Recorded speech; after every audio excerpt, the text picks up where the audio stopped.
G2, lookout bearing astern. Position flight bogies closing from the west. 4 feet. Aircraft! Wing that.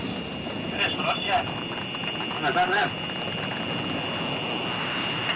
Aircraft astern. Oh, mate.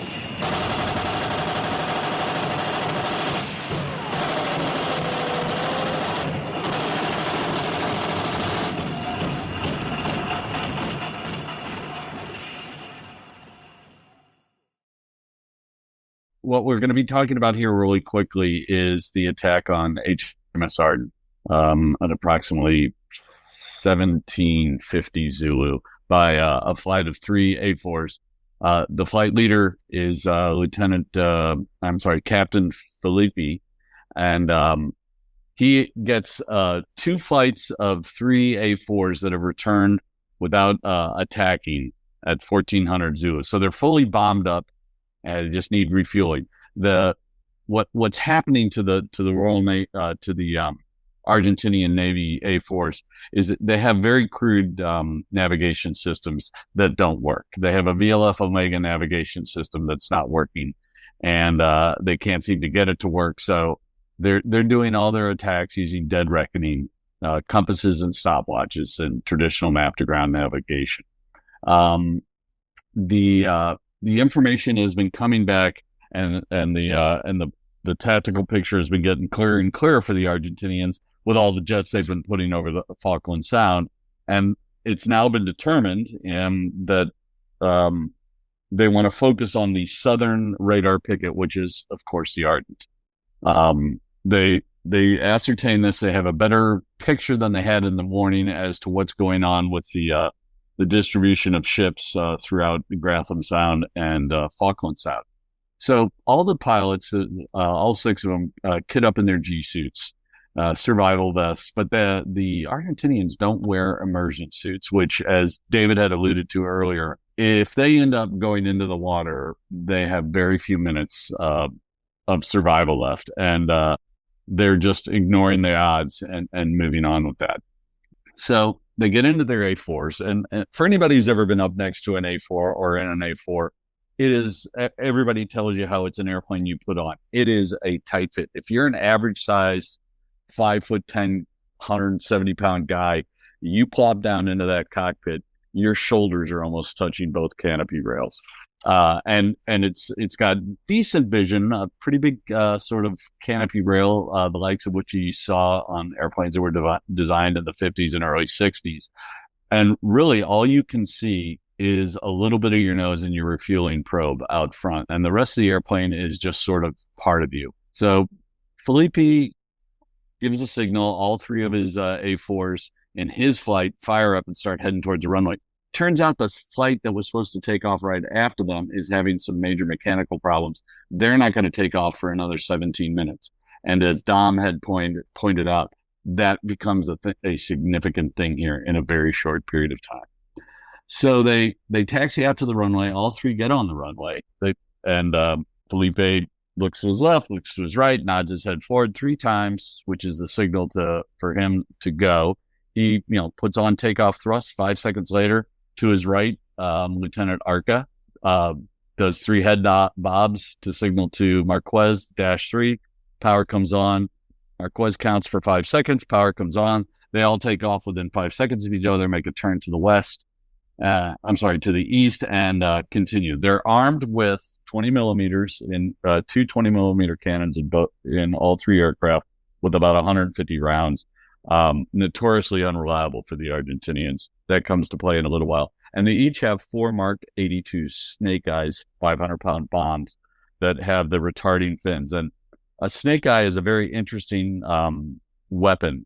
When you release it from the multiple ejector rack, which can carry up to 4 of these things, they drop down maybe a foot or 2 below the aircraft. They have spring-loaded fins that come out that point into the airstream and very precisely pull the bomb away from your route of flight so you don't hit yourself with your own bomb fragments. They're heading out. First thing they're going to have to do is refuel. They climb to approximately flight level 300.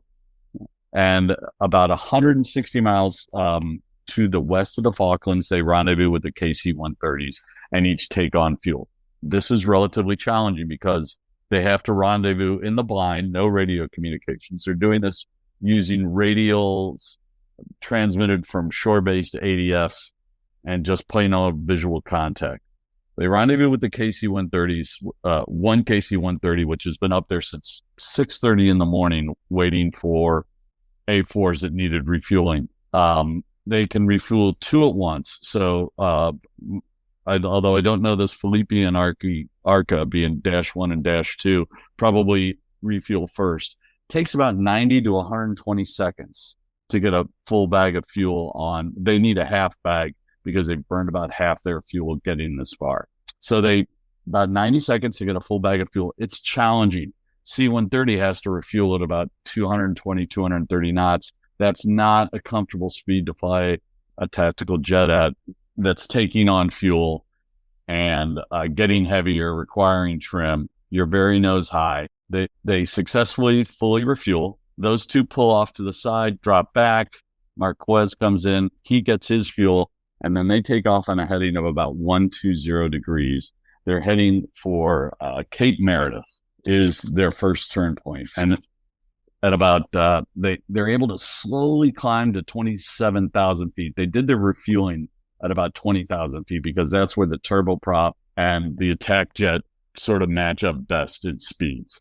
They climb, they accelerate to 0.84, climb to about 270 because now they're very heavy again and they're very bombed up. They got a lot of drag out there and they cruise there for maybe 3 to 4 minutes. I mean, this is tight.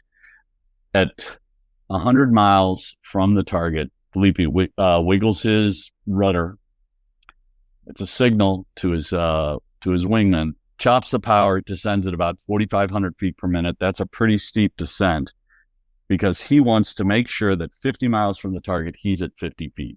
There's a cloud deck. They see it coming up because the weather is not that great to the west of the island. Again, pumps his rudders, signals to his wingman to close up. They close up from a battle formation to something tighter, a parade formation, because they're going through the clouds and they cannot lose sight of each other. About 1,000, 1,500 feet, they're into the clag. 100 feet, they pop out.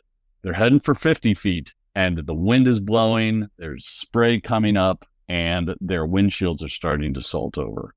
They level out at 50 feet. They've set their radar warning, their radar altimeter for 30 feet. So if they go below 30 feet, they start getting a very loud buzzing in their head. And meanwhile, at that point, Felipe is very, very busy. He is going map outside, back in, map outside, checking his timer, checking his stopwatch, checking his wingmen are in position, looking at his magnetic heading, because he knows 6 minutes and 40 seconds after he passes a beam of Beaver Island, he has a hard turn to make to go head up into the southern mouth of Falkland Sound.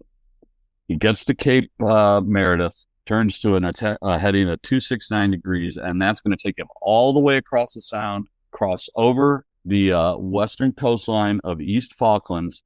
He's going to find a mountain ridge that runs basically from around North Arm up to Goose, just to the west of Goose Green. He's going to use that terrain and the crags and the inlets to navigate to Grantham Sound. So it's another 6.5 minute leg, the 50 miles across to the next turn point.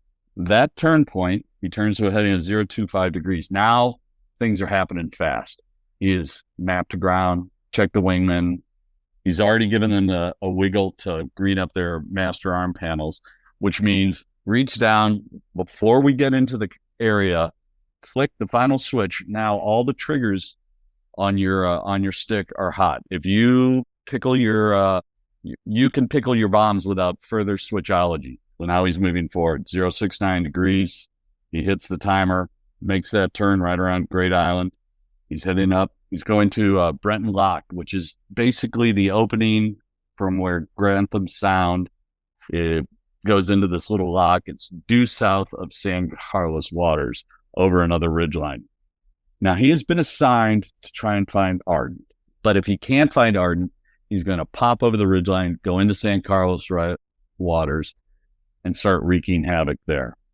He's just about to the decision point. He takes another left-hand turn. Maybe he's almost going due north, and pops over the ridgeline. He's into Grantham Sound. He's got a couple seconds to decide whether he continues on to San Carlos. And there, he sees it. He sees some antennas sticking up from behind the Northwest Islands. And as he's about to key his mic, Arca, his number 2, says, "A ship, sir."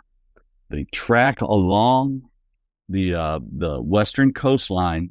Ardent sees them, kicks it in the ass. In Felipe's words, he can see the wake start to boil. Ardent accelerates, its stern drops down in the water and starts to maneuver, greatly complicating their attack issue. Felipe at that point turns to a heading of 250, and he's juking because they're under fire, not just from Ardent, but he thinks from some other ships in the Sound. There's lots of 20 millimeter spray coming up over the over the aircraft. 40 millimeter rounds are hitting the water. He's getting salt spray. Is starting to coat his canopy. That hadn't been a problem on the inbound because there had been just enough rain to clear it off. Otherwise, this might have complicated the attack situation. Finally, he gets lined up on Ardent, and he wiggles his tail one last time, and his 2 wingmen take 30-degree heading differences because their plan is to separate and come in from 3 different directions. This is standard naval procedure. So Felipe will be attacking on a heading of 250. His wingman Arca on the right will track outbound 30 degrees from that and then turn in to attack just after Felipe releases his ordnance, but challenges Ardent to be able to set up a firing solution on him. Marquez to the south is doing the same thing. Now, Ardent is turning to try and unmask its 4.5 millimeter, his 4.5 inch forward gun, but it's now working. And there's a lot of juking and moving around. At 1,500 yards, Felipe sees that he's got the pipper where he needs to. He climbs to 300 feet. He's been down at 50 feet. Man, he was so low that when he made his turn over Grantham Sound, he almost put himself in the water with his focus on the ships and everything else. He climbs to 300 feet, gets to his weapons release point, which will put the pipper on the stern of Ardent, and he lets him go. And at that point, he's not going to maneuver at all. He flashes over the top of Ardent, probably right in front of the bridge, from what I can tell, because he was attacking from the stern quarter port side, and his bombs hit. And he gets a report from Arca. And Arca has to release his bombs, still in the frag pattern, just basically powers through the wreckage. And one of his bombs also hits, according to Felipe's report, the stern. Marquez, we don't think does quite as well. We think his bombs are maybe some of the ones that bracket. Now they're all escaping to the south. And just then, Sharky Ward on a cap just on the over West Falklands thinks he sees a couple of he's about 7-8 miles away, maybe more. And he thinks he's looking at some seagulls. And then he realizes when he sees the plumes of water going off around Ardent that they're attacking Ardent. And he's too far away to get them. So he calls Red Flight, which is an alert launch that had come off a few minutes earlier from Hermes. And those guys are just coming over Falklands Sound at 10,000 feet. Now there's a broken cloud cover, and they just miraculously spot the Skyhawks tracking off to the south to try and escape the way they came from. They hunt them down and shoot them down one at a time. All 3 Skyhawks are shot down. 2 out of the 3 pilots survive. Unfortunately, the Marquez is just blown up by 30 millimeter cannon fire. And it's one of the most well-documented missions out there. 17 minutes behind them is the second flight coming in from Rotalo, I think is the name of the command pilot. And they're the ones that seal Antrim's fate. And that's just sort of how that mission goes. You would be feeling all sorts of emotions as you're going through. You're so busy making sure your navigation is good. Once you cross over these land masses, your ride gets extremely rough. all the buffeting from the winds and the different temperature gradients. The sticks come alive in your hand. You're constantly out scanning for the shark caps that are out there because so many of your comrades haven't been coming home. And then but they have a very successful, well-documented mission. And the main reason we know about it now is because 2 out of the 3 survived. Weather clearly was in their favor, wasn't it? Yes, it was. I mean, they had that some very fortuitous stuff. It's important to point out that the Royal Navy was very aware of where the refueling point was. I mean, it was like 62 degrees west and 52 south, only like 160 miles from the coastline of West Falkland. But what they had at their advantage is 2 things. They had that broken weather cover, which kind of gave them what they needed crossing the southern mouth of the sound, and allowed them to get back into the cover offered by the elevated terrain, running from North Arm up towards Goose Green. It's not the highest terrain in the Falklands, but looking at my map, they're coming up. It's still about 600 meters, 1,800 feet. There's plenty of ridgeline to hide behind. And did any of the pilots mention the effectiveness of close range? So Felipe really felt like they had felt like the 20 millimeter was very effective. And he says in his statements that he sees tracer coming across his nose, and he just assumes it's 20 millimeter tracer. And he probably is a pretty good judge of because it's daylight. You're going to have a really hard time seeing. I know they didn't have any of the GPMGs weren't carrying tracer, but do you think the 20 millimeters were? Because he says they are. Yeah, 20 mil. Yeah, the 7 Alpha would have been firing. Well, there must have been some tracer for 762. There must have been some. I've not seen in all the footage. If we assume, let's be generous. Let's say 20 GPMG firing from ships and from ashore. If you look at the footage, are you seeing that? Because I'm not. I'm not seeing any indication. I've seen maybe 1 or 2 airbursts. I don't know if that's Seacat doing self-destruct or Seawolf doing self-destruct, but even during the day, I would expect to see an absolute firework display. I think all of the GPMG were firing ball for whatever reason. The 7 Alphas would have been firing HEIT, high explosive incendiary tracer. So that would make sense. And the 4060 Bofors, I think the rounds were probably going off. They were self-timed to self-detonate, probably way out of any camera view, so a good couple of miles away. But yeah, I would expect to see a massive tracer. That says that the GPMG would just firing ball. Well, of course, but I'm just trying to think. It's not as if the British Army was lacking in tracer at the time. I mean, I'd just come back from Ireland and we carried tracer with us all the time, right? It was an integral thing that we did. So I'm just confused as to why that they didn't have tracer. Maybe, I mean, here's a possibility. Someone in the stores decided that they wanted to save the tracer for the ground troops or something stupid along those lines.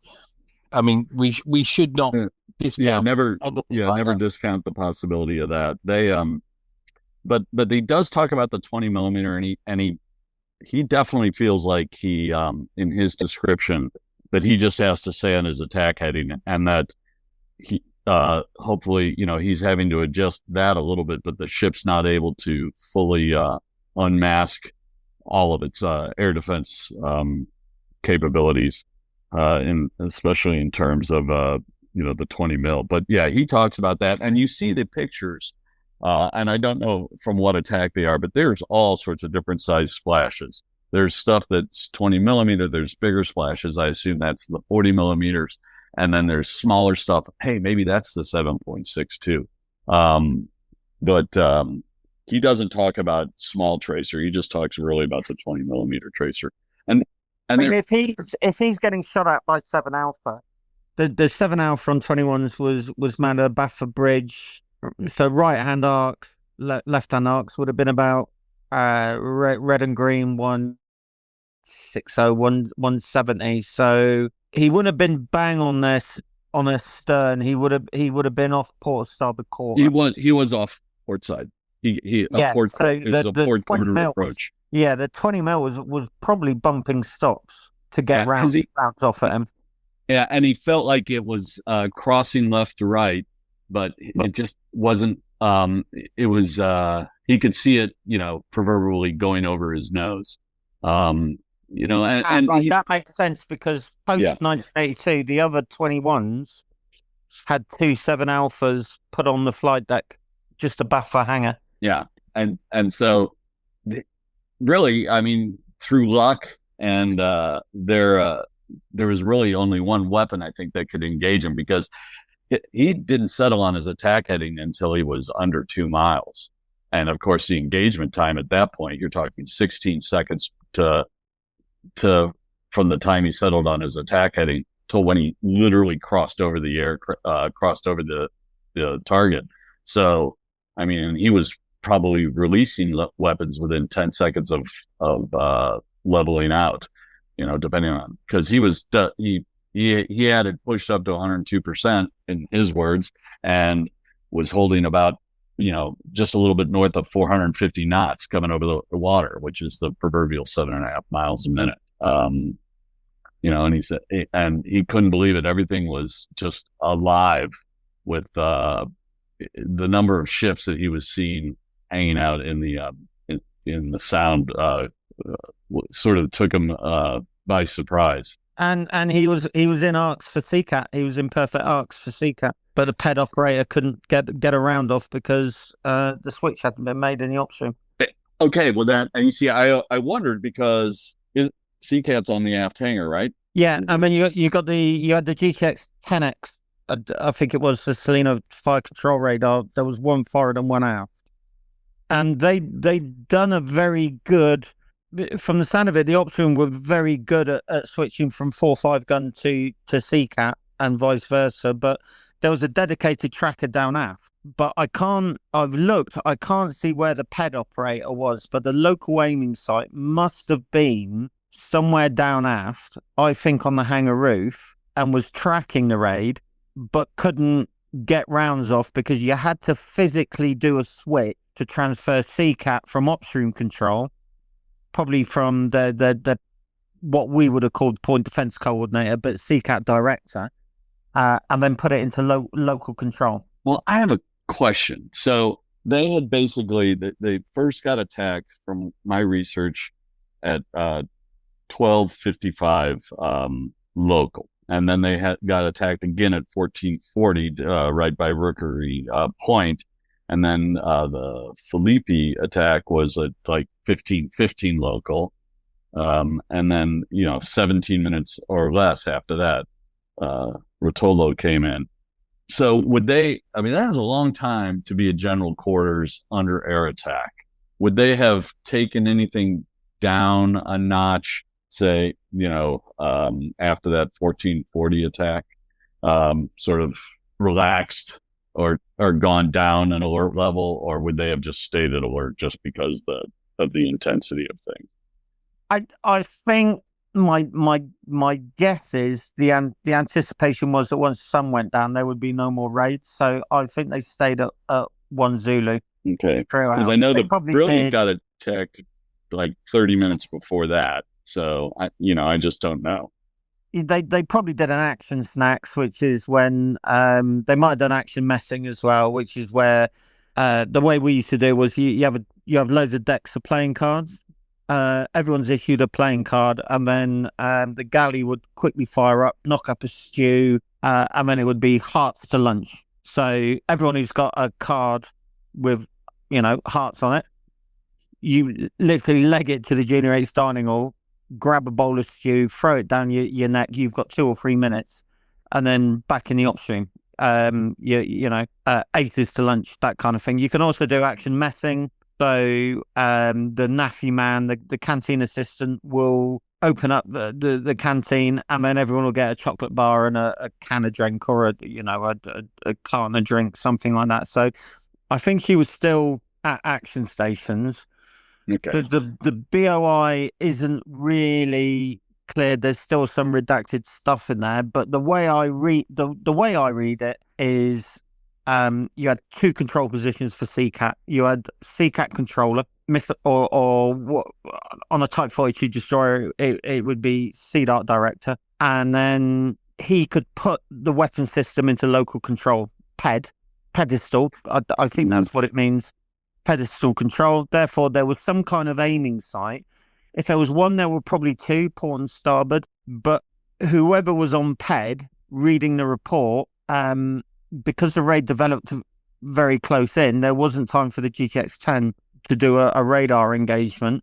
Although it had a camera built-in system, which confused me as well. But clearly, there was an inability to get the weapon system into PED control. And then, of course, once the first attack had happened, then the CCAT launcher was blown over, and then they lost everything down aft. So then it was down to the 4.5 gun and getting hydraulics and electrical power back. But if the forward director was still working, her 4.5 gun, theoretically, they would have been able to bring that back had it not been for... Isn't it? I mean, in some of the photos I saw, the 4.5 is just basically is at max elevation, almost like it's had a failure or something. After, when you see photos of it while it's burning and damaged in Grantham Sound. Yeah, I mean the turret might have been following local director as the air raid passed over. So the gun might have gone into maximum elevation, and then it just happened to be pointing forward. And the bombs went off, and that's about when the bombs would have hit, right when he was just crossing over the the bow of the ship. So I mean, I've not fired the 4.5 in local control. I've done local aiming sight, but I've not fired it. But essentially, what the gun is, the gun should follow the local aiming sight or the director aiming sight. So if you train the aiming sight round and you're tracking an aircraft, the mount should follow you. Therefore, if you super elevate the mount and then continue tracking, and then you lose hydraulics, maybe that was the final position of the turret before they lost hydraulics and electrical power in the gun. The breach wouldn't be heavy enough to super elevate the mount like that, to my knowledge.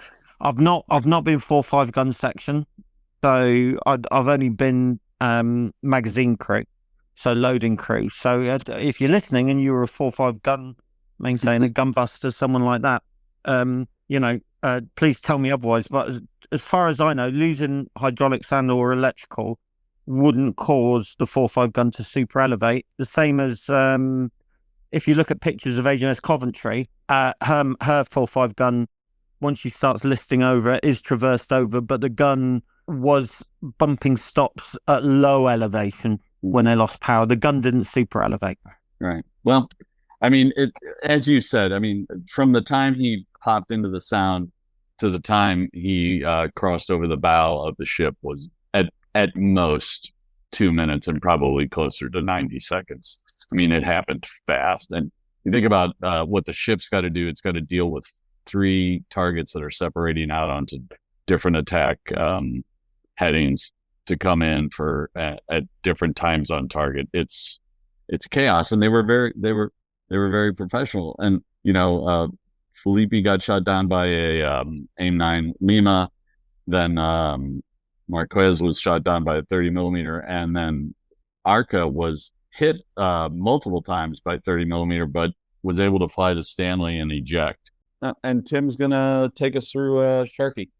So on the afternoon of the 21st of May, Sharky Ward and his wingman Steve Thomas were on their second combat air patrol of the day, having been involved in the shooting down of a Pucara that morning. They were operating west of San Carlos on the Middle Cap station, and they were feet dry on the western coast of, the eastern coast of West Falkland. They were down at about 300 feet, flying at endurance speed which we discussed before. They'd been on station for about 20 minutes, and their cap axis was kind of northwest southeast. And as Ward was rolling out on a northwesterly heading, on his left-hand side below him, he saw two delta-winged aircraft at about 50 to 100 feet. He immediately turned towards them, applied full power to the engine to begin accelerating up to combat speed, and he passed between the two daggers. There was a third dagger in trail of the first two, but neither he nor Thomas sighted that dagger initially. So having passed through the two daggers, heading in a westerly direction, Sharkey Ward then made a hard right turn because he believed the daggers were heading towards San Carlos. So he's now in a hard right turn, still accelerating down at about 150 feet or so, and he's looking over his right shoulder. But the daggers actually haven't gone for San Carlos. They've realised they've been spotted, and they've turned back to the west for home.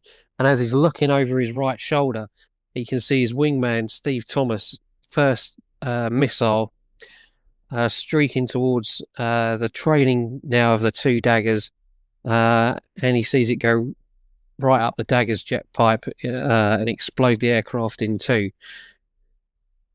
He said he was slightly mesmerised by the sight of this, that no sooner as he'd seen that, then Steve Thomas's second missile was away. It tracked all the way to what's called motor burnout, which is about 4 seconds after launch.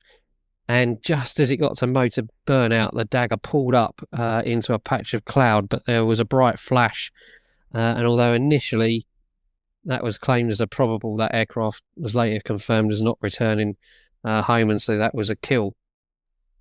At this point, the third dagger that had been trailing the first two made a slashing high-speed guns attack from Sharkey Ward's right-hand side, but misjudged it, overshot, and rolled out directly in front of Sharkey Ward in a perfect firing position. And so Ward engaged him with a sidewinder, and that too struck home. I believe all three pilots in that dagger raid ejected safely. So Ward and Thomas now turned back to the east, back towards San Carlos, and it was as they came over the water that Ward spotted those seagull-like objects that he thought were seagulls initially, that turned out to be Argentinian skyhawks, and he called down a red section that went on to engage them. A couple of little asides on his wingman, Steve Thomas. Steve Thomas was actually only 21 at the time of the Falklands War. He joined the Navy at the age of 18, gone through flying training, and had just joined 801 not long before the war. He left 801 in 1983, and according to information I managed to find, he spent the rest of his military career, another 6 years, as a test pilot at Boscombe Down before leaving to join the airlines. Also, as they rolled back out to the east, Steve Thomas's aircraft was hit by some anti-aircraft fire from the ground, and that went through the avionics bay, and he lost his radios. And so he decided of his own volition to fly back to the ship to get the aircraft repaired. Sharkey Ward, by his own admission, had a bit of a habit of charging off on his own without telling people, and was of the mind of, well, you're my wingman, you ought to keep up. And then realised Thomas wasn't with him, and he thought he'd been shot down. So he spent as long as he could retracing his steps of where the engagement against the daggers had taken place, but could find no sight of Thomas. So eventually he was forced to turn for home, make his way back to Invincible, and when he checked in with Invincible, he said, I've got bad news, my wingman's been shot down. To which they replied, no, he hasn't, he's just landed back on. When they got back to the briefing room, he tried to bollock Thomas for running off, who then explained that he'd lost his radios and thought that, you boss are perfectly capable of looking after yourself. I thought I'd better come back and get the jet fixed. It shows you how much was going on over the sound simultaneously. I mean, he's getting calls from Brilliant. He's getting calls from, I think it was Brilliant. These three totally separate dagger attack. You got the multiple A4s over South Carlos. I mean, there were 20 aircraft, between all the attackers and the two caps flying around simultaneously in this really small area. But yeah, all three guys did get out for that dagger fight. Amazing. Yeah. The astonishing thing is how busy that would have been, right? You've got, because on the contact wait out for these guys, right? Because when you talk it through, you go, oh, there's not a lot going on, but there's an astonishing amount going on because everything's going on around them at the same time, isn't it? It really is. And Sharky patrolling down at 300 feet, to me, is astonishing, but so effective, because he's hiding in those valleys too, terrain wise. It's interesting. Is this the value of doing the Mac loop or something along those lines, right? And flying around Wales and in those sort of valleys that you get there. Yeah, I mean, there's a cumulative ability to sort of absorb all the visual cues and everything else. I mean, they're doing this. They're flying down different sides of the valley, both looking up with their radars, and then doing that. They turn inside of each other so they can clear each other's sixes as they do a 180-degree reversal, head back down south. I looked up where he was doing this thing, and it's an interesting flat area, and it's right off Chart, which is where a lot of the A4s and the daggers were using that as their initial point for coming in to attack the Sound. And the other thing to remember is Sharky Ward as Mr. Harrier. He'd taken Naval Air Squadron up against the Fighter Wing at Lakenheath. Because squadrons habitually take every opportunity. I think he got bollocked, didn't he, Tim? One time, because he carried out some what the hierarchy considered to be unauthorized air combat training with local squadrons, and he really honed the tactics. So he knew the aircraft inside out, but he also understood other aircraft capabilities, and him and his air warfare officers were coming up with new tactics all the time. So he knew what worked. He knew what that aircraft was capable of.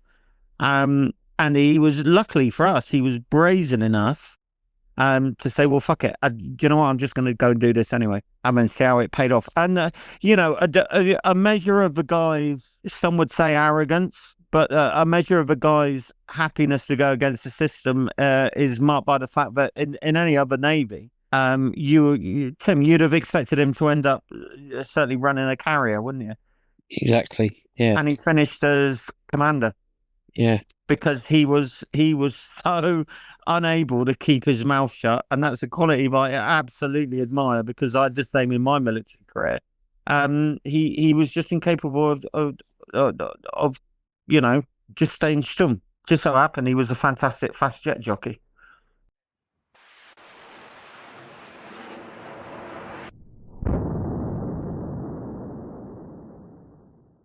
Shall we move quickly on to Antelope, who was the final loss in the battle? Yes. David, this will be one that you'll probably have some interest in, because it's got some EOD. So HMS Antelope, another Type 21 frigate, racing yacht, beautifully well built, extremely fast. I went on board one. I think I went on board Ambuscade in 1990. The accommodation was for the sailors mess was superb. I mean, these were beautiful ships, but as we've seen earlier with Arden, utterly unsuited to this. Unlike Arden, Antelope had some serious training issues, and the BOI was very clear about that. It says she hadn't carried out a basic operational sea training since 1980, so 2 years. Right, I don't see that in itself as being a factor. I've been on board ships that haven't carried out a BOST in 2 years. That didn't make them operationally ineffective in any way whatsoever. However, she was supposed to have attended a A cost was like there were three. There were boss, cost, and DOST. So cost and DOS were sort of additional qualifications that you might do. We might call it PDT now, pre-deployment training. She was supposed to attend a cost period under Flag Officer C training. That got reduced to 4 days, which is insufficient. That's just not enough time. The assessment of her anti-air warfare was very poor. And Flag Officer Flotilla 2, she was part of a frigate squadron that came under FOF2, and Flag Officer C training suggested she did not deploy for the Falklands, but the need for holes was such that it was decided to send her anyway. You may well have been better off accepting the Kiwis' offer of a frigate, to be honest with you. That said, the ship's company did do their best. There was a visit by a staff officer from the carrier from Hermes on the 22nd. The intention of that was to brief us CO. The air defense procedures, he said that there had been some improvements, particularly in alarm procedures. And if you remember, we talked about that earlier. An alarm procedure is a short notice engagement. So on the day of the race, she's attacked by 4 A4s at the entrance to San Carlos Water. They came at her in 2 pairs. First pair were engaged by Seacat and 4.5 gun. One Skyhawk turned away. The other released a 1,000-pound bomb that entered through 2 deck, didn't go off, and it lodged in the after ACU compartment. It says after ACU, but it also says 2 Gulf compartment, which is obviously up forward. So we'll just take it as ACU compartment 2 Gulf. Second pair subsequently attacked over hills around Fanning Head. One of the jets struck the mainmast and crashed, but the bomb entered the ship amidships, also failed to explode. So the ship remained operational, and we'll hopefully in sources we'll put in a bit of footage of her steaming slowly through the Sound. Little bit of white smoke from the gas turbines, but apart from the holes in the ship side, you wouldn't know. She looks perfectly fine. In anticipation, all ship's company were mustered on the upper deck, including 4 and aft fire repair party posts. Well, we'll return to that. Initially, you kind of rub your head and go, why would you do that? It essentially meant there was no damage control organisation. There was no attempt, according to the BOI, to establish any kind of alternate arrangements. And most of the ship's company were mustered in the hangar. Well, you really don't want to be doing that, because you may come under subsequent air attack. And as you've seen with Ardent, 1,000 pound or even 500 pound in a hangar, and you've lost the vast majority of your ship's company. If you're that worried about the ordnance going off on board, fine, move non-essential personnel to the upper deck. Keep them clear of where you suspect blast routes might be if one or both of these bombs go off. Got to have your fire and repair party post teams closed up, and you've got to have HQ1 man. That's because if one of them goes off, what are you going to do for damage control if the vast majority of people in the hangar? EOD were requested to attend. EOD were not fully briefed about the location of the bombs and adjacent hazards. Right, this is completely different from the procedures on Antrim and Argonaut. On both those ships, they elected to hoist out the unexploded bombs and put them over the side. EOD come on board. As we've seen, David, there was no SOP for dealing with this, and the 2 EOD guys decide what we'll do is we'll try and disarm one of the bombs with a rocket wrench. Tried that 3 times.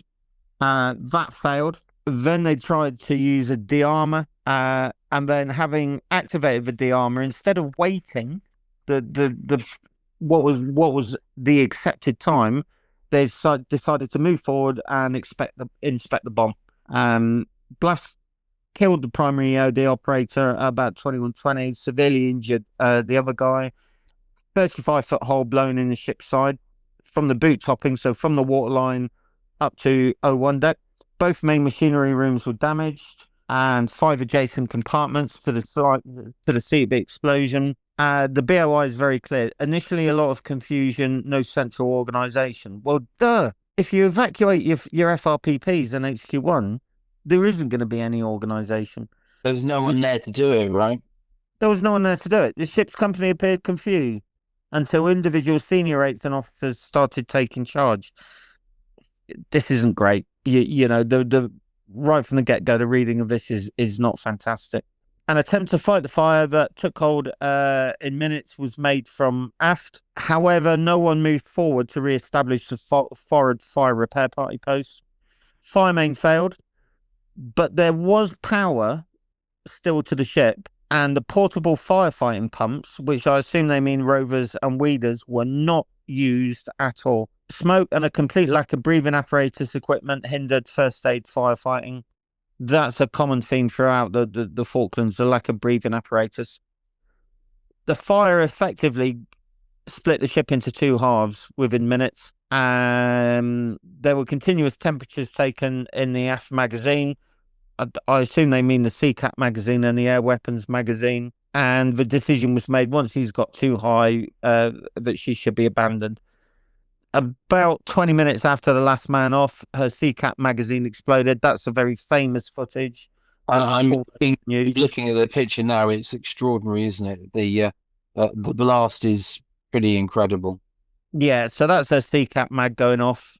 She continued to burn throughout the night. Back was broken. And then roughly about noon the following day, she went down.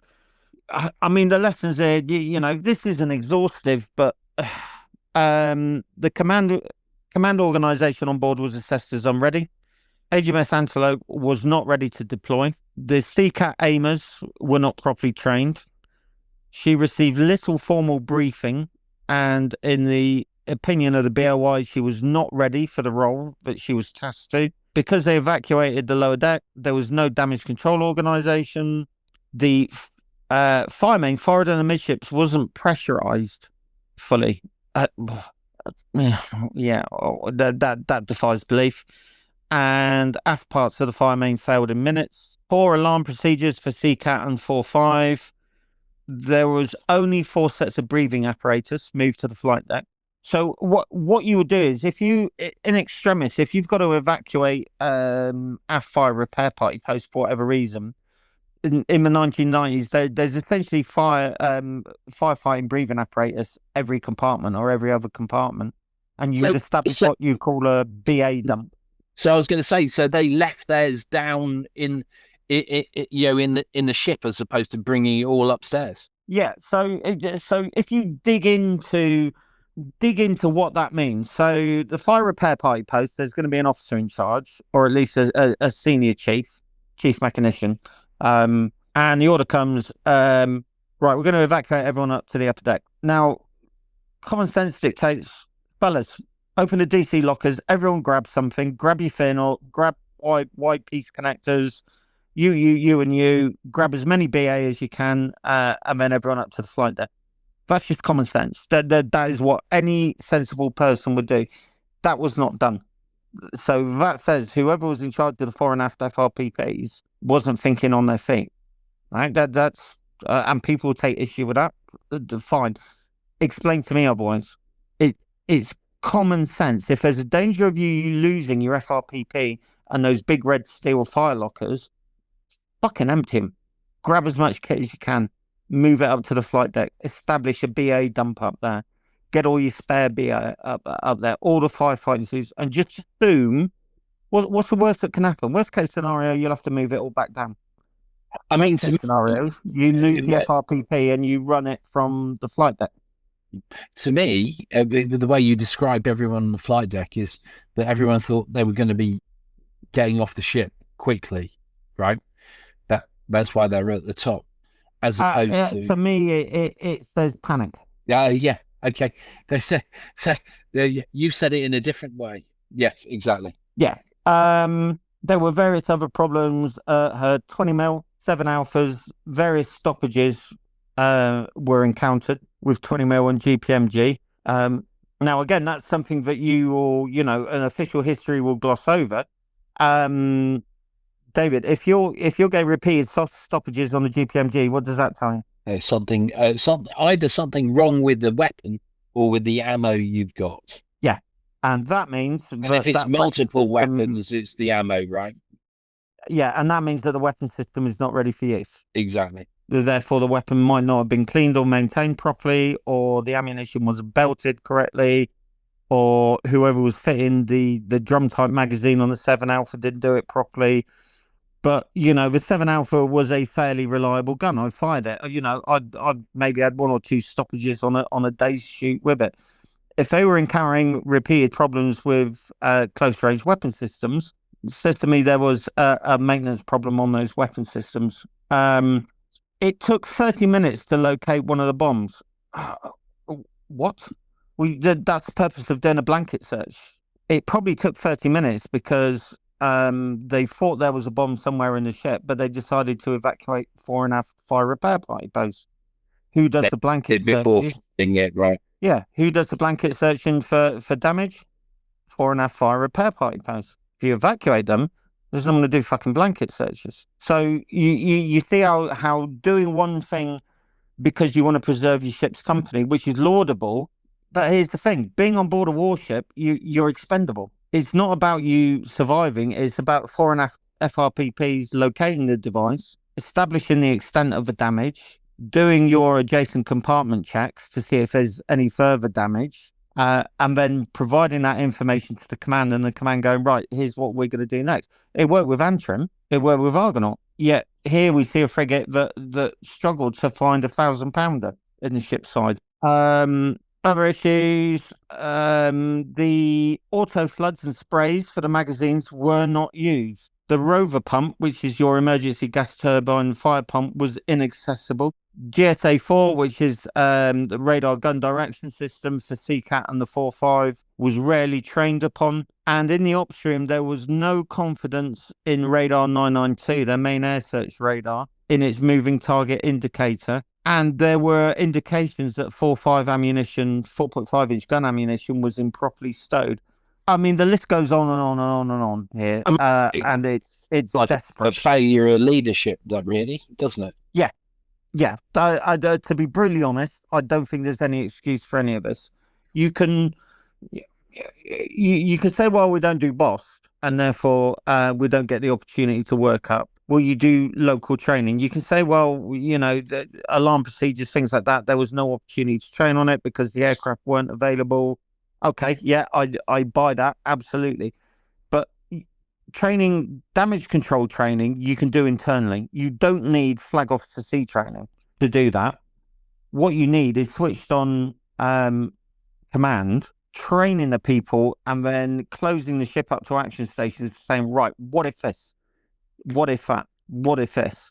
And we covered that with USS Stark. Even though she took 2 exocets, and she was only a frigate, a cut price frigate, she took 2 AM-39s. The command failed utterly in the operational side of things, the warfare side of things. But by God, the ship's company dealt with that damage like absolute legends. And one of the reasons they did that is, if I remember rightly, it was the executive officer was hardcore damage control and just kept training his people. Paid off on the day. With Antelope, what you see is a ship that was not ready to deploy. A ship's company were not ready, and ultimately the buck stops with the CO, in my opinion. And how long did it take to get Antelope down to the Falklands? Is it 3 weeks? I mean, I don't know how long does it take. Yeah, I think 2 to 3 weeks. Their argument was there was absolutely no opportunity for training. On the way down, which, as I said, yeah, I buy that. If you're going to do alarm procedures, say, you need aircraft. Really, it's very difficult. We used to have a thing called RDP tapes, but they're only really good for the option. They're like tapes that you would put in, and you could run a radar display and simulate an air attack. But the fact is, if you're not ready to deploy, and FOSS says you're not ready, and FOSS2 says you're not ready, then the blame is squarely in between the Admiralty for sending her down, Sandy Woodward for not knowing. Did no one say to him, did no one on his staff say, look, well, I've got Antelope joining us tomorrow. She's joining main body. Yeah, great. So from FOSS and Flag Officer Fatilla too, she's not good for this. She's not ready. Fine, okay. What are the deficiencies? Well, her air defense procedures are shit. They're a fucking nightmare. Okay, what can we do to alleviate that? Get me 800 and AO1 squadrons commanders. See if we can organise some low-level passes as cap returns. Even if it's just 2 passes by Harriers before they recover to the deck, it's better than nothing. What they did is they just put her in a position where she was supposed to break up air attacks. And then her CO, faced with UXBs on board, does essentially the last thing that you should do. And yeah, it's really easy for me to say that. And I was never in a position of commanding a frigate. But common sense, if I've got UXBs on board, one of them might go off. If one of them goes off, I need damage control. And I need people fore and aft in HQ1. And I need an alternate HQ1 in case I lose that for some reason. So say the bridge, we might put it up at the bridge, something like that. This is all common sense. This isn't after the fact. It's just hard learned lessons from 50, 60 years. And none of that was in place. I mean, the rover fire pump being inaccessible, the fire main not being pressurized. Like I said, continuous stoppages on 7 Alpha and GPMG, lack of HQ2, ship handling.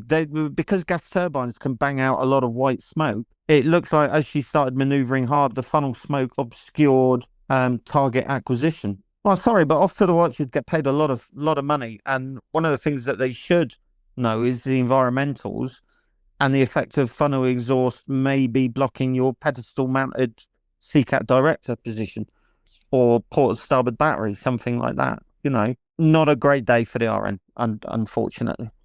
But that's war, isn't it?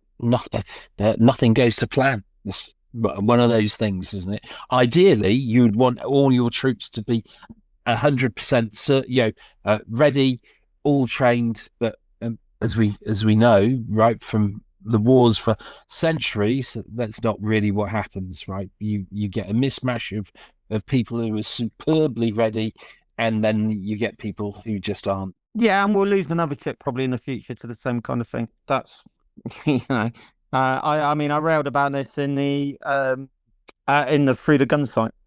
You know, the Royal Navy's just banged out a promotional video where, wow, on HMS Duncan's starboard battery engaged a simulated USV attack in the middle of a day in perfect weather. And whoever was on the 30 mil was still putting rounds about 500 yards short.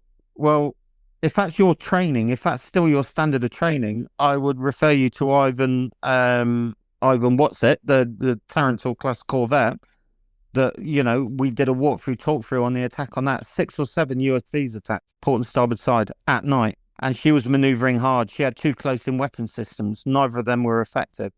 Apart from that, she has some upper deck weapons. But no matter which way she went, she ran into 2 or 3 USVs. Once one of them had run into a main machinery space and one into a transom, that was a mobility kill. I mean, it was just a case of running alongside and going boom. Well, hello, Royal Navy. Why don't we invest some money in simulating that kind of attack instead of dicking around with promotional videos with 1 USV simulated? Or even worse, the dreaded killer tomato, a massive inflatable red target. You know, and I've seen our RN gunnery practices against that, and they're still firing fucking short. If you can't hit a killer tomato at half a mile with a 30 mil, then what hope have you got at night with 6 or 7 Magura 5s coming at you from port and starboard sides when you wander into a USV ambush line? But that's the Royal Navy, you know. It's and Antelope, in fact, all the way through San Carlos, you see this kind of thread of the Royal Navy throwing its hands up in the air going, well, we never expected to do literal combat and to have to start shooting at aircraft, making low-level passes at you. Well, you did it in 1940, and you did it all the way through World War World War Two. So where was the surprise here? Well, at the start of this, one of my overriding memories of the time when they were interviewing people who were in the Navy who were going down, and they were just saying, we never expected that we would be doing this, because, you know, most of the stuff that was happening had all been ground warfare. You know, Northern Ireland, right? Navy's not involved there, and yeah, people were joining the Navy just going, well, yeah, what's the likelihood of seeing action? And suddenly it all happened. I mean, as I said, it's overriding memory of mine that at the time in the news, people who in the Royal Navy, and by the way, I don't blame them for this. But it was just the surprise that, gosh, suddenly it was all at the sharp end. Yeah, and when you were doing basic operational sea training, as we said earlier, the raids were entirely predictable, 2 or 3 aircraft. Down the Gulf in 91, we went from, 2 or 3 aircraft raiding us to maybe 100 aircraft in the overhead inside of 50, 60 miles. The combat system crashing repeatedly because we were just running out of what you call track table. We just couldn't track everything. So then we had to start binning the radar picture to the south, which was a low threat kind of threat axis, and just concentrating purely on what was happening up to the north and the northwest. And the system got such a thorough work through. The difference was we had Falklands veterans on board. We had a phenomenally well-trained air team, and all the lessons from 1982 had been absorbed. So we had a lot of close range. We had a lot of chaff launchers. We had smoke curtains everywhere. Every single compartment, you had to go through a smoke curtain to get through. There was breathing apparatus galore. You couldn't move for breathing apparatus. We were festooned with Gucci jammer equipment that suddenly appeared, while we were alongside in Gibraltar. So all of those lessons, which weren't new lessons, but they were lessons that were bought in blood in 1982. How long do you keep a frigate going before she's obsolete? Plymouth and Yarmouth were obsolete. It was only the professionalism of the ship's companies and the COs that made them viable fighting units. Where are we now? We're tied 23 frigates. Lifespan of 20 years. Some of them are going to be going 30, 35 years before we manage to get rid of them, because you all wanted hospitals and roads and infrastructure and things like that, which means the Type 26s were delayed, the Type 31s were delayed, and the boys and girls might have to take frigates that were designed for 2 decades, that are 3 decades plus in service, that are costing $450 million to refit just to keep them going. And one of them is beyond economical repair. They started refitting her. She's in such shit state that they can't, even the dockyard can't do anything with her. And we're back there, aren't we? Well, no, we are. And it went on HS2, right? In the numerous other large infrastructure projects that didn't really make sense.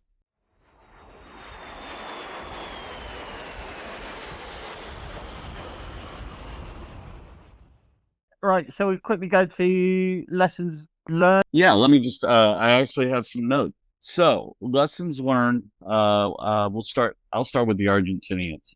I think they learned that their lack of air refueling was what really made them unable to prosecute any kind of hope of air superiority, even momentary, over the Falklands. That was a killer for them. Their bomb fusing, their inability to even know how to properly fuse their ordnance, which was sort of a result of not doing any maritime strike training. They were totally focused on fighting other South American countries.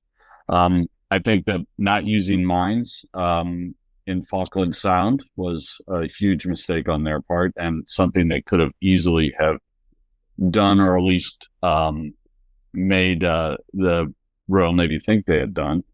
Not maintaining, and their economy's shit. So I get that they, like, one of their subs never left, probably their most modern sub never left Quasi because its batteries were in such poor condition, And so if a third of your force is out because you didn't maintain the batteries, and then you go to war in a place where you could really use subs, that's a problem. But the biggest thing I think they could have easily have done differently, all things said, is focusing on the landing force instead of the picket ships. I don't understand that. So that's the Argentinians. The Brits, number one, no AEW. That's like 1 through 5 for me.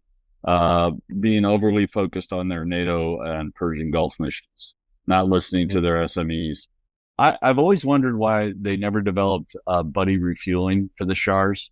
You know, the even the A4s that were operating back in the 60s and 70s were capable of carrying buddy packs on their center line to refuel each other.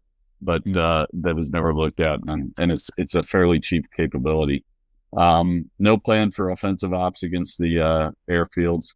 I get it. That's political. And a discrepancy in the abilities between 801 and 800. Those are their big weaknesses, I think. So that's what I have. So for me, I won't cover the stuff the Hops covered because absolutely agree with all of it. Lack of mobile radar. Okay, so we didn't have AEW. There were options on the table. The RAF eventually bought AIM's Type 93 mobile radar system. Could we have lifted that in? I don't know. I haven't got figures for the weight. It looks a fairly substantial radar system, but I would imagine there were options. And given that in Kuwait in 1961, one of the big pickups was inability of Her Majesty's forces to establish ground-based air defence. That if we were still into amphibiosity, well, a ground-based radar has got to be day one. You get that in something that can be lifted by seeking, or something that can be railroad off a landing ship and then driven to a position. There was a complete lack of mobile anti-aircraft artillery. The Argentines had it. The twin 35 Oerlikon was a fantastic gun system. There were lots of options. Imagine San Carlos Water with 2 batteries of 4060 Bofors radar directed on the hills. It would have been a different battle, because they could have put them in a position where they could have commanded all the approach routes in, and those pilots faced with, radar directed proximity rounds going off around them, it would have been an entirely different proposition. Again, there were lots of options for the UK military to have that capability. And ironically, what's the first thing that we did post-Falklands is we nicked all the Argentine twin 35s. And then they got re-rolled to the Royal Air Force Regiment. And the Royal Air Force Regiment said, we like this gun system. This is a good gun system. And then a few years later, we disbanded the squadron that had them, because there was no real role for a rapid firing radar directed with good day and night vision optics gun system. Well, ask the AFU if they'd like some twin 35s now. At a time when unidentified UAVs are flying over NATO airfields. Okay. Poor appreciation of the air threat by Northwood, and virtually no information on tactics and what there was. It wasn't really passed down to CTG, Sandy Woodward. Excessive trust by CTG in Rapier. It was daylight only point defense system. It had been improperly stowed. It needed 24 hours to be bedded in, and I forget, it will be in the sources. The book written by the Rapier operator said, look, we knew this was not great. We didn't have blind fire radar, fire control. We had a lot of problems with the system initially bedding it in, and everyone was expecting wonderful things from it, and we simply couldn't, we couldn't provide. Heli to brief feed, ships taken up from trade COs. That was down to a lack of helicopter transfer capability, but because the carriers didn't close the coast to dominate the high ground around the beachhead, the lads had to tab up there. Whereas if one of the carriers had come in just for a few hours and provided rotary wing, they could have piled in a load of commandos, and places like Sussex could have been taken really quickly. Insufficient fast air to establish air superiority, which we know. ATP-8 is very clear. You only conduct this kind of operation under a air superiority, preferably air dominance. So the landing had to be conducted under contested skies.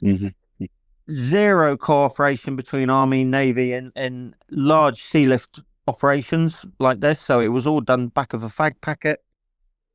Amphibious CTF, Commodore Clapp, and all these guys felt very locked out. of command briefings. There seems to have been a serious breakdown in communications between the two. Whereas at this stage, to carry out the amphibious operations, CTG should have been going to command, common amphibious warfare and saying, I want you to do this. What do you need from me in order to make it happen? And then finally, the restow at Ascension Island was incomplete. So the de-storing the ships on the beachhead took an excessive amount of time. The amphibious group weren't particularly well stowed for disembarking on a beachhead, and that had an inevitable impact on logistics. Rapier batteries. Some Rapier operators had never conducted a live firing. Yeah. And some of the Seacat controllers and some of the Seawolf controllers similarly had never conducted a high seas firing.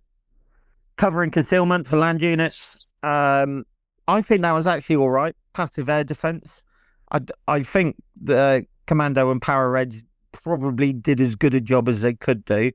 But remember, again, there was no coordination. So you got a lot of GPMGs around the harbour and maybe some 50 cows, and everyone's kind of shooting quite happily, but it was very ad hoc. There was no real, no range cards, anything like that produced. Ground-based AAW, we kind of covered it. It's got to be positioned for maximum use of capabilities. So that meant putting systems like Twin 35 or 4060 Bofors up on hills. Failure of all arms to acknowledge each other's capabilities and properly coordinate. Poor damage control. Not on Ardent. She shouldn't have stayed afloat as long as she did. And it's a tribute to her builders. And certainly the aft FRPP team who were getting on board with it. If it hadn't been for that second attack, I think they'd have saved the ship. Absolute tragedy, what happened there.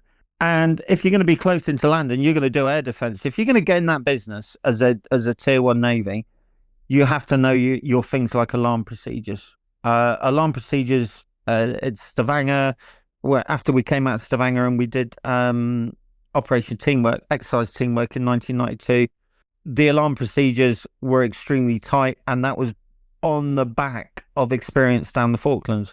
Alarm procedures in 91 down the Gulf were extremely tight. That was on the back of experience down the Falklands, and certainly the shoot down of Gloucester. That shows just how far the Navy had come along in terms of alarm procedures, detection, fast moving tracks, very close, manoeuvring the ship, getting CDAR up on the rail, and then conducting a shoot.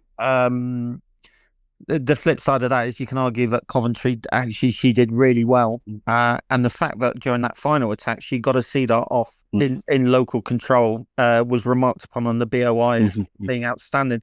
And I know the CDAR director who was on board, a guy called Eli, I think it was Eli Ellis, was CDAR director on board, absolute consummate professional, and I'm not surprised he managed to get one off. He knew his stuff inside out. So a massive learning. As I said, it's just depressing that we were at the point in 1982 where we had to learn that smoke kills ships, and it just makes you dread for the next round when we lose a ship. How many times are we going to read a board of inquiry? Well, like today, the Royal New Zealand Navy's accident investigation initial report is in about the loss of their survey ship.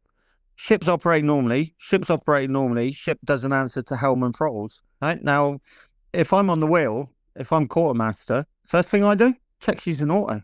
It's fucking first. Starboard 10. Starboard 10's a 10 of starboard wheel on. Ship's not answering the rail. Roger, check ship in auto or in hand. Ship is in auto, sir. Roger, take the ship in hand. There you go. Problem sorted. What they did was they managed to run her on a fucking reef because no one fucking checked she was in auto. I read the report and I felt like sticking my head in a washing machine on spin. But there we are. That's the military, isn't it? So I'm going to add a couple of things as well. One of the things that's really come out of it is where it comes to some equipment, the whole load of the engineering equipment was all on one ship. There was no redundancy in the let's not put everything on one ship. It's what they did. I think a whole load of it went onto the Atlantic conveyor and went down. right? Those things, interesting components afterwards, right? So the British Army ended up in a real tiz as a result of this. They, people went away and they tried to learn lessons. But interestingly, my overriding memory is that as a result of trying to become more professional, we became more amateurish. As an example, right? So one of the big things was, you would think that one of the big things came out of it was the physical condition of many of the soldiers, especially the ones who'd been on guard duty, right? On guard, the guards battalion. But after this, it all changed. They went, oh no, your physical fitness, that was your own responsibility, and you needed to do it in your own time. So units who'd been doing, EMT 3 times a week stopped doing it, right? And then surprise, surprise, not a surprise that you get people getting quite fat. Junior NCOs in the NCO's bar, just getting pissed, getting drunk, and people getting really, really fat suddenly, right? And then it was all a surprise. You were getting, what everyone's fitness has gone down. Well, yeah, because you've removed this. You've said it's up to people, and we know, all of us know, that in actual fact, if you put it down to most people won't go out and do their physical fitness. They might do a run once a week, but they won't be doing what they really need to. Really, I mean, for me, that was one of my overriding memory is just how bad things went to the point where I was posted to Berlin a little bit after this. So I was in the 38th Field Squadron, and we absolutely creamed the infantry at an infantry competition because they just weren't able to do it. Yeah, and but the thing with that is, I mean, in defence, para-reg, fitness beyond reproach. Obviously Gurkhas, fitness was a problem. Royal Marines, fitness not a problem. I get the impression there was a lot of infighting and a lot of household division needed to be involved in this. Royal Marines and para-reg couldn't be seen to be stealing all the glory. The usual kind of infighting, which you saw with the subsequent awarding of medals, post-war, the household division has always been really up itself. I don't get what anyone says. I've met them, and I've worked with them, and they do tend to be like that. I mean, for the Navy, the fitness thing, it's not going to be an issue because no one's asking you in the Navy to tab 40 miles across an uneven terrain, are they? Yeah, right. You say that, but I tell you what, if I took an infantry and I put him in a breathing apparatus, and then I told him to walk through 3 pitch black compartments, and then go down 2 ladders into a machinery space, he's going to struggle because it's a different type of fitness. Now, one of the things that came out from the Falklands and subsequently, a BASCA, a breathing apparatus, self-contained compressed air, was rated for 27 minutes of air. Well, if you put someone who's fat into BA, all right, and you give him 3 compartments and then a couple of ladders to climb down, 10 minutes. his whistle's going to be going really early, and he's going to be leaving that compartment. But personal fitness for the Navy, whilst that was acknowledged, and reports of people not fitting through escape hatches, which I've seen rather hilariously during a mess party, and pushing a wren up through the escape hatch and getting caught. Breathe in. I am breathing in. Breathing harder. I think for the Navy, it was more a brutal procedure of relearning stuff. I mean, when I transferred to the Army and I went to Horny Island, fitness was still a fairly big thing, to be fair, but they had fuck all else to do apart from the batteries that were deploying to Afghan. There really wasn't that much else to do. So they used to be all about the fitness kind of thing. But yeah, I mean, it was commented on, wasn't it, by Royal Marines and para-reg, how bad some battalions of 5th Infantry were. They were falling out of marching tabbing across whereas the Royals and the Paras are like, what the fuck's wrong with you? It was really, really bad. But there was a refusal to tackle that on completion because we were, like the Royal Navy, failing to hold people properly to account. We were bathing in jubilation and a bit of mutual backslapping and didn't we do well? Whereas actually, if you just take the lessons learned that we've come up with, there should have been some serious fucking headbanging in Mod Whitehall and questioning, how do we do things better? I think for the Royal Navy, we did some things better. A lot of things. I think the Royal Navy in 1990 that I joined was fundamentally different. But I do worry we're going back, we're cycling back 30, 40 years. And when on social media, sailors are filming a flood on an aircraft carrier and giggling and saying, I don't know what to do. Whereas, if I walk down the passageway, it would be, what the fuck are you doing all standing there? You get down to the compartment below. You go to the adjacent compartment. You're my comms number. Ring HQ1. Where's the kill card? I need to start thinking about making electrical isolations. And all you get from the new guys is, oh, well, it's not like the old days, the Navy's really changed and stuff like that. Well, if your ship's flooded, do you want me, who's detailing people around who are busy filming a flood, that's going to go on Facebook in 20 minutes? It's leadership again, though, isn't it? Fucking idiot. That comes down to down to leadership. So people not going, listen, what the fuck are you doing filming that? Get your fucking arse over there and do that, right? And if anyone who's going, it's not the same, yeah, it is the same, right? Because this is what you're going to do. So often, I don't know, right, for you, when I look around and stuff and you look at the failings in many places, you go, just a failing of leadership, the person at the top, because it all flows down from the top. Right. If you've got someone with the right attitude going, here we are, this is how it's going to do, then it doesn't fail at the bottom typically. Oops. Yeah, it does flow from the top down, and and there's the little things like Tom has alluded to them, and David, you and I talked about this, that the loyalty going up and down the chain of command. I'm gonna ask the guys what to do. I'm gonna give them what they need to do it, and then the rest is up to them to figure out. And if they don't have what they need, they come to me and we'll try and get it. I had a thought that a couple days ago that I wanted to throw out there before I forgot. This is a war that, and I've heard this said before, would not have happened if the Falklands were 100 miles to the west or to the east, because neither force would have been able to have any resemblance of air superiority. The Brits would not be able to defend the Falklands were at 100 miles to the west. The Argentinians would not be able to attack it if it were 100 miles to the east. And it was almost in not the sweet spot, but the perfect position for those two to engage in this epic struggle over San Carlos water.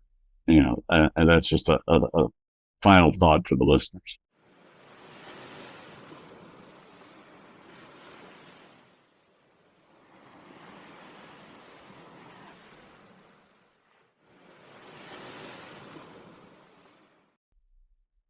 As we wrap up the Battle of San Carlos, don't go far. 2 bonus episodes are on the way.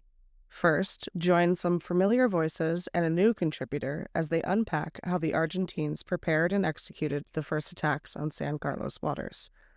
Then we've got an absolute treat, an interview with the forward Seacat missile director on HMS Argonaut during the relentless air attacks of May 21st. It's a first-hand account that captures the chaos and courage of that day. Don't miss these final 2 episodes as we bring Season 1 of ShipWrekt to a close.